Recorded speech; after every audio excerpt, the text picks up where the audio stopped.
Oh my, I wish I had my Bible here, because Matthew is the devil.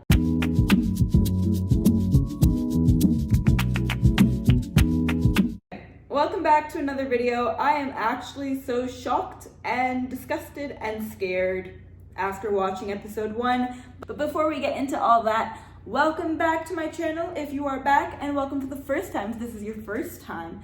Please, after the video, after watching, consider subscribing. Like the video if you end up liking it. Always helps me boost my channel. Let's just get into the fucking tomfoolery that went on this episode. I felt like the preview was so spoilery, so I skipped it like the Flash. We start off, you know, the whole deal, the Lachey's, whatever. The pods are open. Beautiful. I don't care about any of that. Everybody's doing the whole cheesy montage, asking dumb questions. Austin's stance on the couch, atrocious. Why was he sitting like that? Trevor introduces himself and tells us that people oftentimes judge him on his muscles and say that he's a meathead, and that they assume that he's dumb because he has such big muscles. Boo-hoo, Trevor. Boo-hoo. Some people are dying, Trevor. Welcome to Love is Blind, Trevor. I'm so happy you get to experience not being judged for your big, big muscles. Okay, I do think Trevor is cute. He has like something going on here, but I'm not even gonna touch upon that because I don't know what's going on with him. Maybe it's something that clears up, but you know, I have a weird thing about things like that, but I don't express it to people. It's one of those little phobias for me. Like, I don't like peeling skin, like big clumps of rash or pimple or pus, etc. Those are things that kind of trip me out. Like any horror movie that has stuff like that. That's why Hereditary got me so bad. When her head came off, I almost died. Just watching that, almost died. Trevor is talking to Chelsea.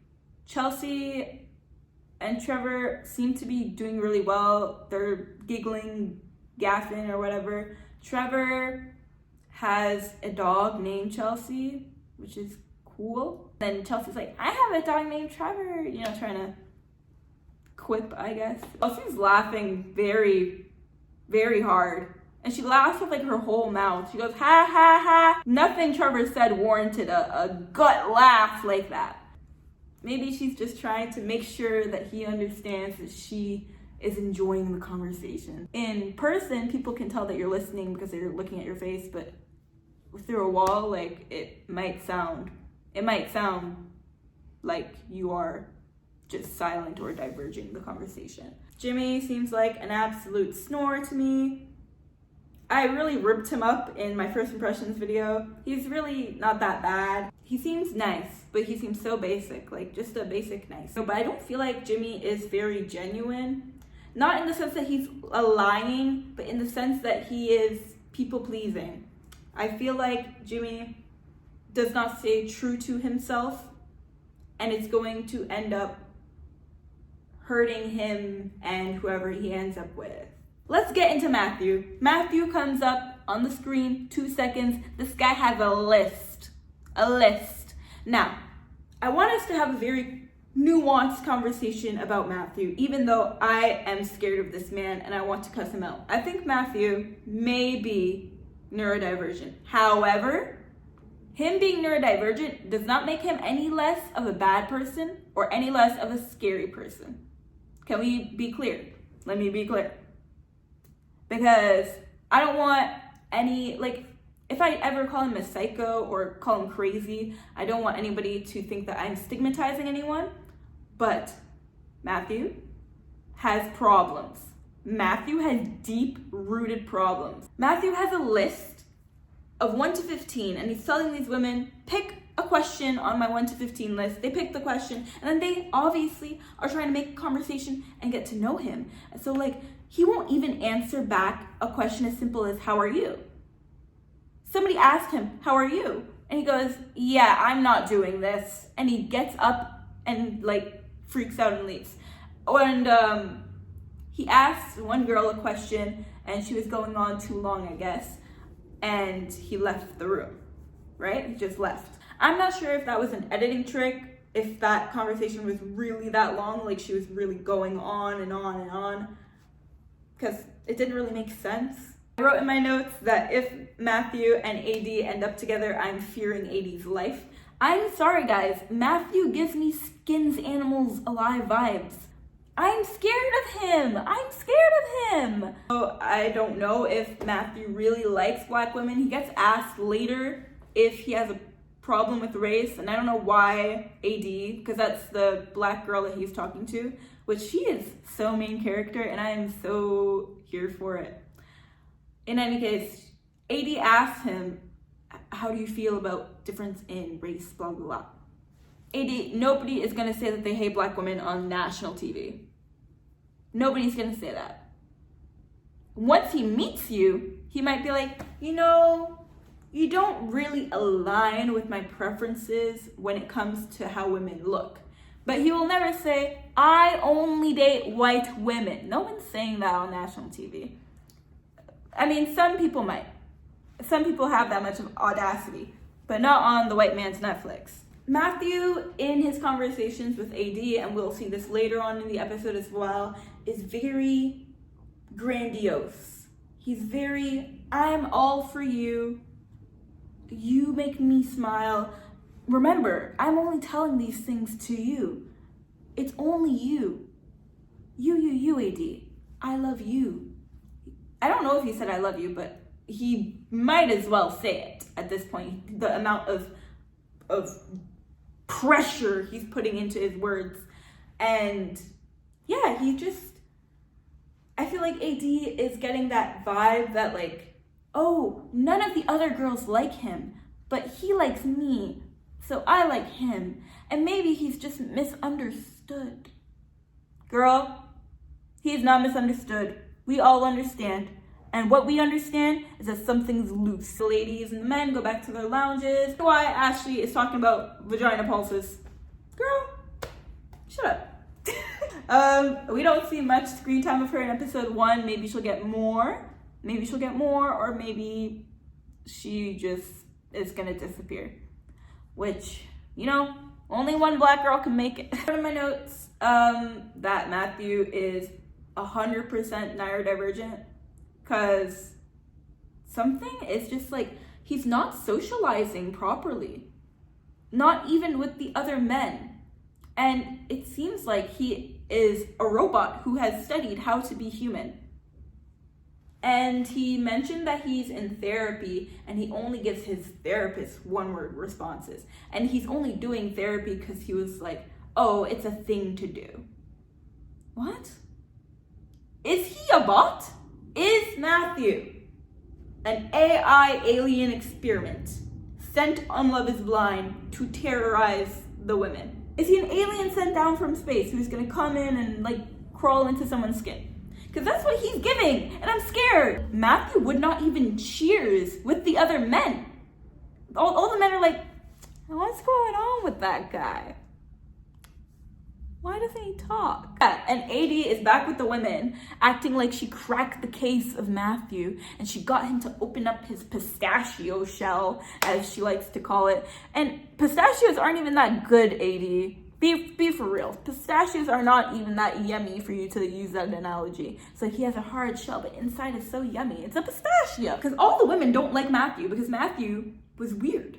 And Matthew treated them like objects and experiments and acted like the simple question of how are you is the most offensive thing he's ever heard. So when AD comes back and is like, guys, he opened up and he talked about all these things, like, girl, it's like you're in love with the school shooter of the school. It's like, guys, I know he's planning to kill us, but he's not gonna shoot me.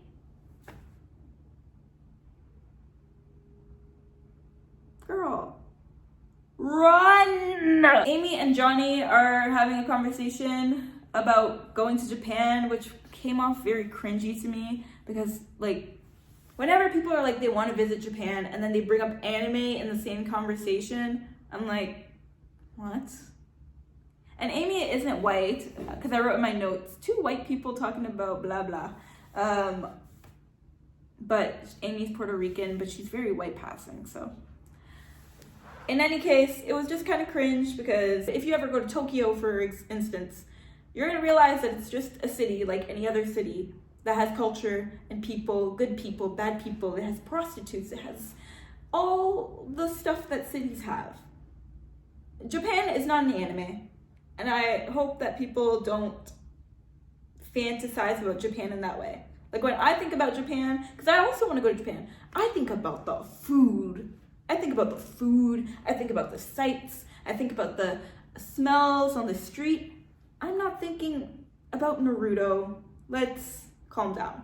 That's like somebody coming here and being like, oh my gosh, it's gonna be just like SpongeBob.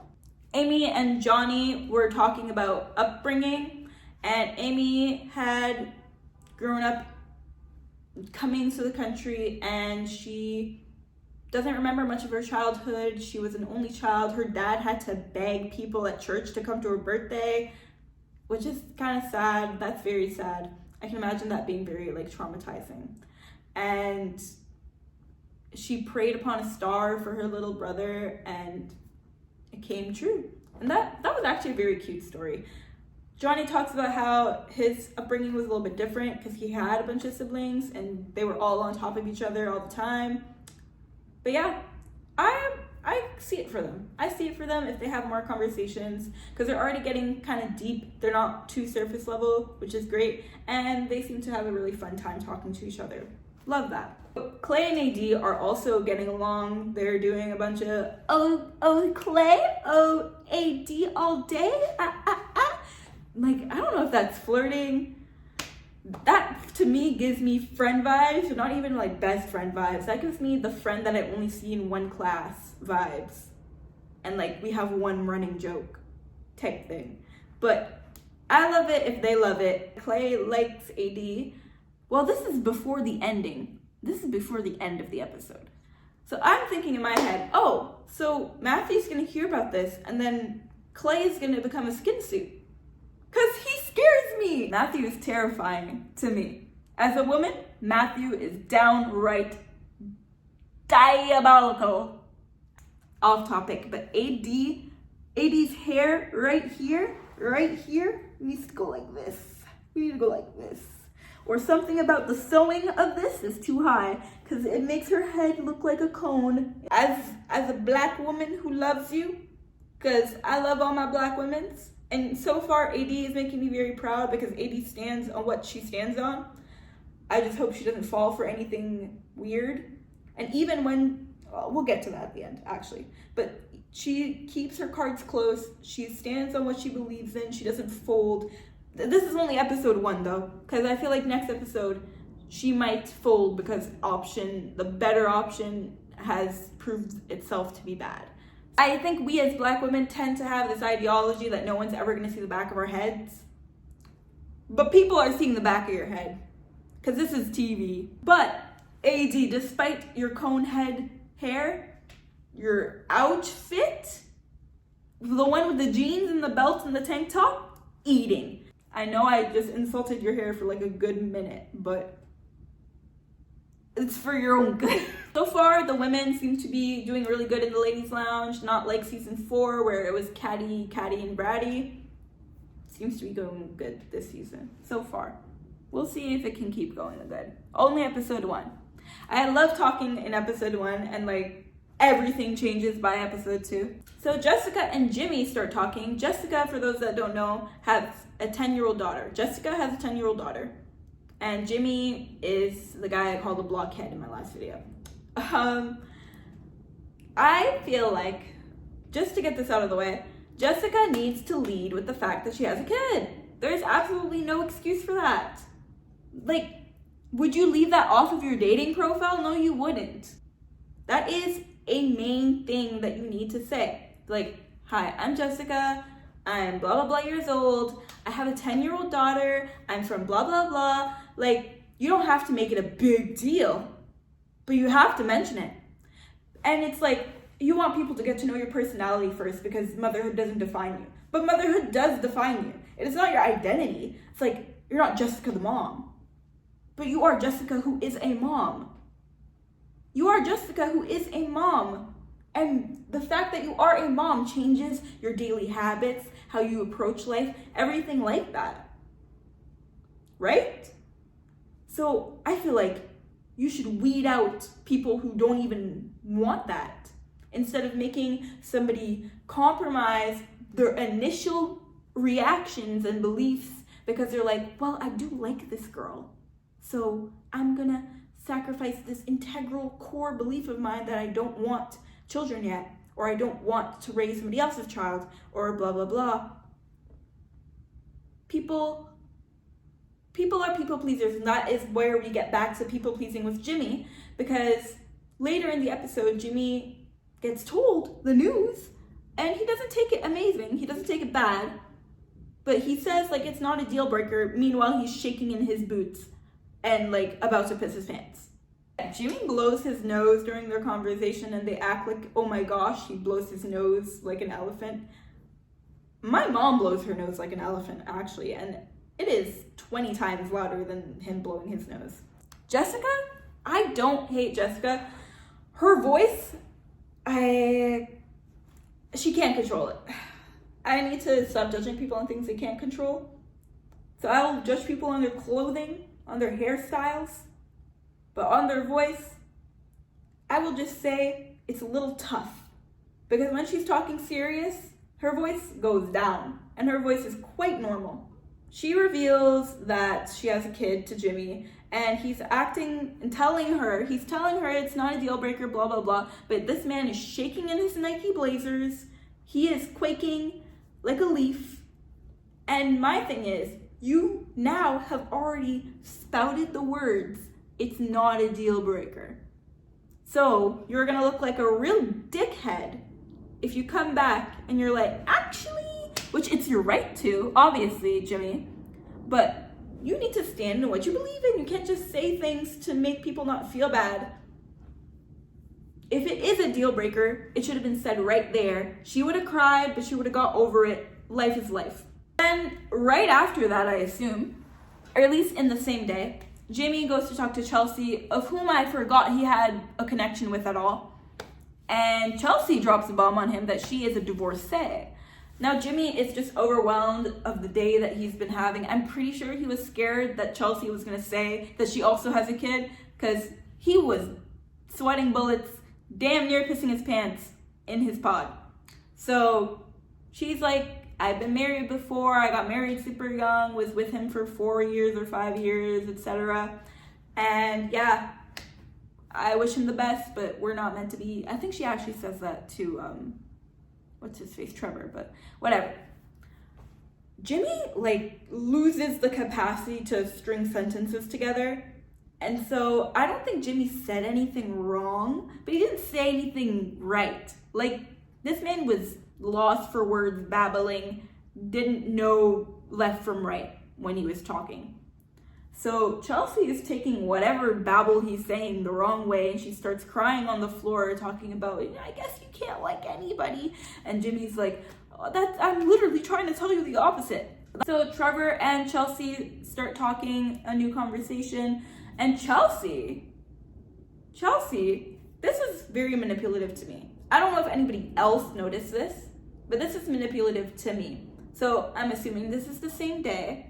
Chelsea is going to casually bring up that she'd been married before, because bringing it up as a serious conversation didn't work with Jimmy. So with Trevor, she's bringing it up as if it's a casual thing, and then when Trevor's like, whoa, can we pedal back? You're divorced? Like, you never told me this. She's like, yeah, we definitely talked about it. Like, in our first conversation, we definitely talked about it. And Trevor's like, no, we definitely didn't.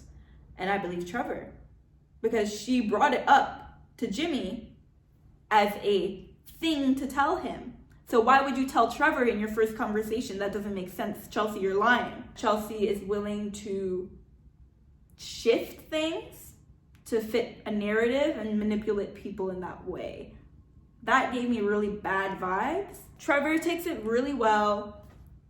Trevor says that he wants to be married. No, he almost married someone, but he wasn't 100% sure. Like, he got very close, but he wasn't 100% sure, so he didn't do it, and he wants to be 100% sure. We're back with Clay and AD. I feel like Clay is clearly the right choice for her. Even though I think their combos are very corny, they are flowing off each other and they have good chemistry.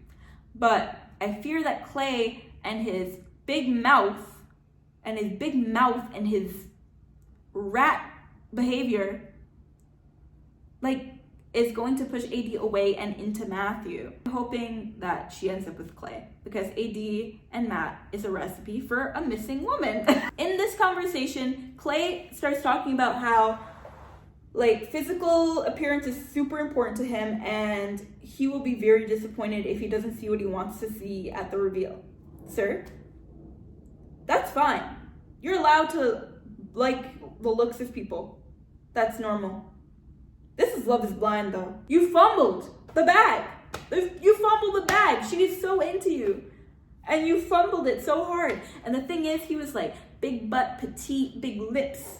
That's literally AD to a T. But AD is strong in what she feels, and she feels like she doesn't want to sully the experiment. So she's like, okay, I'm gone. She doesn't give in. And I hope she doesn't in like the next episode, but she might, because her other option is being terrifying. After that conversation, AD's a little perturbed. She goes to talk to Matt, and she is getting love bombed. I, for some reason, kind of fell for it, which is scary. Scary. I really thought this is the editor's tricks. This is editor's tricks. Because I'm sitting here thinking, man, Matt's really like going through it. Maybe he really likes AD, and he's like, all these other women, I don't care. He's telling AD that he wants her father's approval. AD's like, my daddy's dead, so you're not getting approval from him. She wasn't close with her dad, so she jokes about it. So Matthew is spitting all this game, drowning her in the spit, and she is smitten. She's fallen for it. She's like, oh my goodness, oh my gosh. And she talks about whether he has an issue with race. As I said before, why would he even say that, even if he did? But also, why would you ask that? Because even though I know it is a question to protect yourself, you just gave away that you're not white, because a white person would never ask that. You didn't give away that you're black, per se, but a white woman would never ask that. You know? I feel like it's harder for African American people to say that, because African American, the identity is so tied to race. Whereas, for example, Amy can say that she's Puerto Rican, but Puerto Rican, the implication is not as heavy, I feel. Like, Puerto Rican could look like me, and Puerto Rican can look like Amy, and Amy looks kind of white. Puerto Rican could literally look like Barbie, and Barbie can be Puerto Rican. That implication, because African American is not a country. America is the country. So saying that you're African American is literally just saying you're a Black American. So I understand why it's a little difficult for navigate that, to be able to share culture with someone as a Black person on this show, which I never really thought about before. Like, the Black people really have that challenge, unless they have a country of origin. But even then, I feel like our countries are real Black. Most of our countries are real Black. Like, if I'm on Love is Blind and I'm like, yeah, I'm Haitian, although there are the mulatto Haitians, most people are gonna think that I look like how I look like, which is fine. I literally wrote this.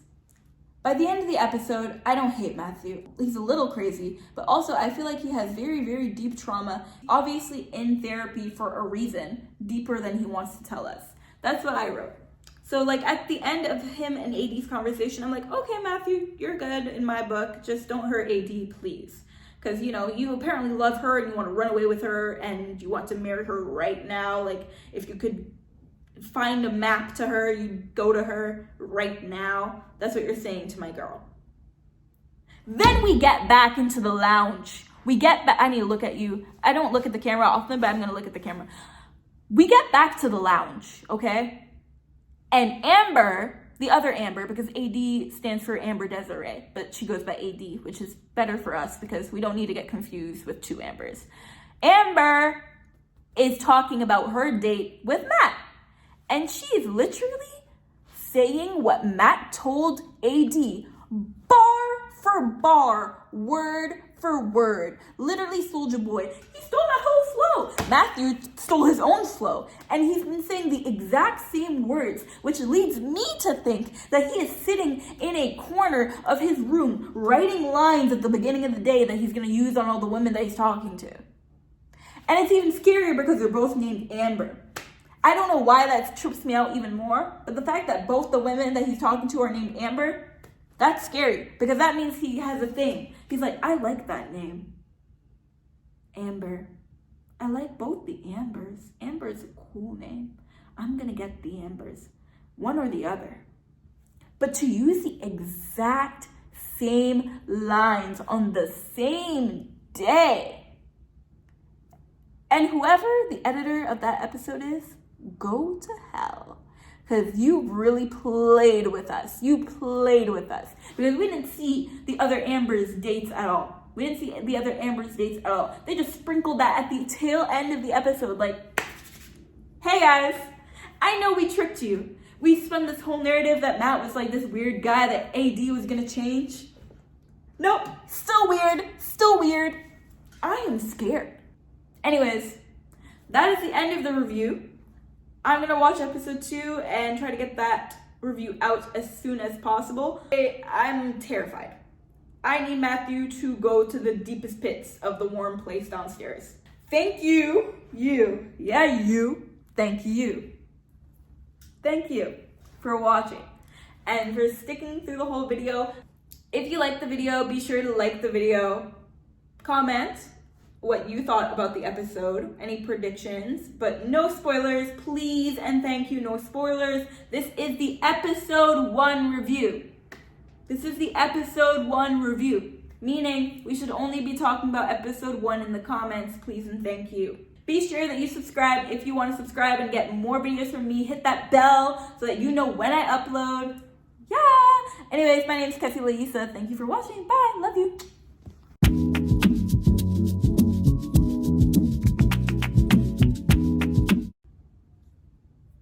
So hopefully he doesn't punch through that wall and rip AD's hair off.